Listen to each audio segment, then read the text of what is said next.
สบายดีมื้อนี้มาพบกับพระศรีโหปุณิสประเสริฐเช่นเก่าเช่นเคยเนาะพระสุสิภามาดูมาชมสวนดอกไม้เนาะพามาดูมาชมสวนดอกไม้พามาดูมาชมสวนดอกไม้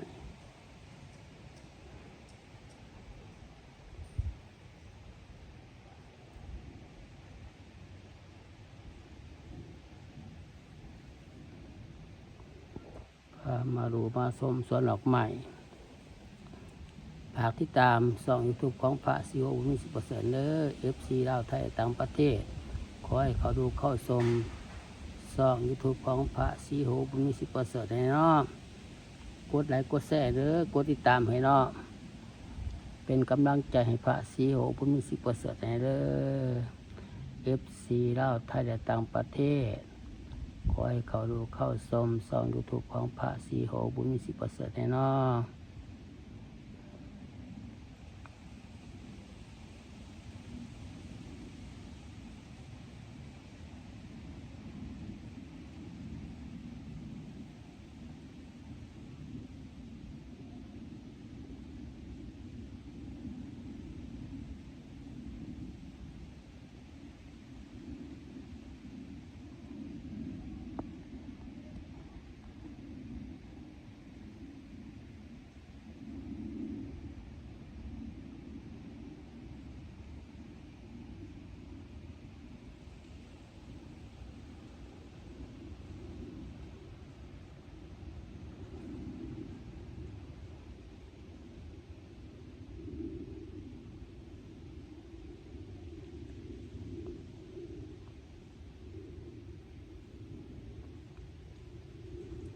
พามาดูมาชม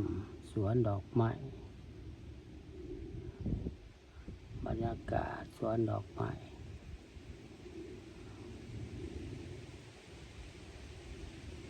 ฝากติดตามช่อง YouTube ของพระศรีโหปุณิสประเสริฐเด้อ FC ลาวไทยต่างประเทศขอให้เราเขาดูเขาชมช่อง YouTube ของพระศรีโหปุณิสประเสริฐให้เนาะกดไลค์กดแชร์เนาะกดติดตามให้เด้อเป็นกำลังใจให้พระศรีโหปุณิสประเสริฐให้เนาะ FC ลาวไทยต่างประเทศขอให้เขาดูเข้าชมช่อง YouTube ของพระศรีโหปุณิสประเสริฐให้เนาะ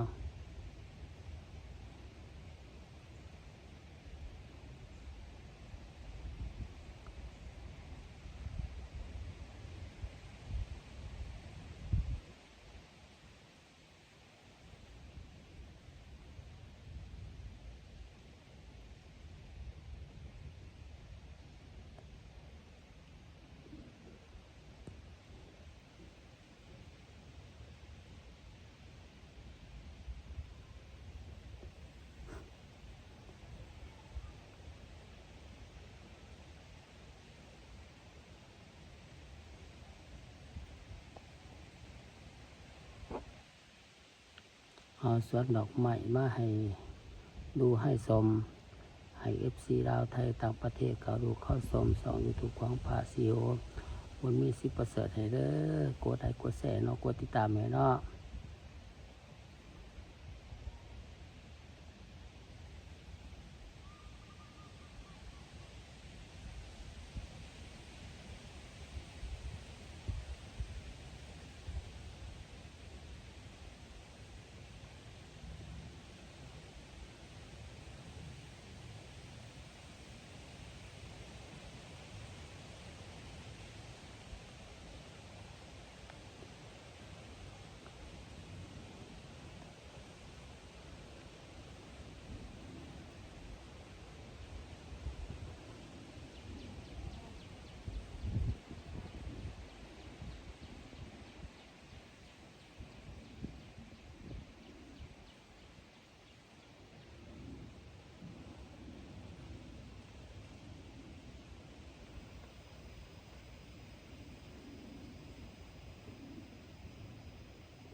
มาดูมาชมสวนดอกไม้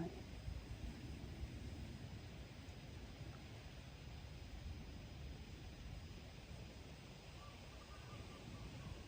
กาศสอนดอกไม้เนาะเอาว่าให้ FC เล่าวไทยและต่างประเทศเขาดูเขาส้ม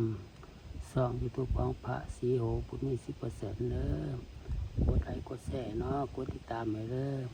เป็นกำลังใจให้พระศรีโหบุญมี10%ให้เด้อ FC เล่าวไทยและต่างประเทศขอให้เขาดูเข้าชมส่องยูทูบของพระศรีโหบุญมี10%แน่ฝากติดตามให้เด้อฝากติดตามกดไลค์กดแชร์เนาะเป็นกำลังใจให้พระศรีโหบุญมี10%เด้อ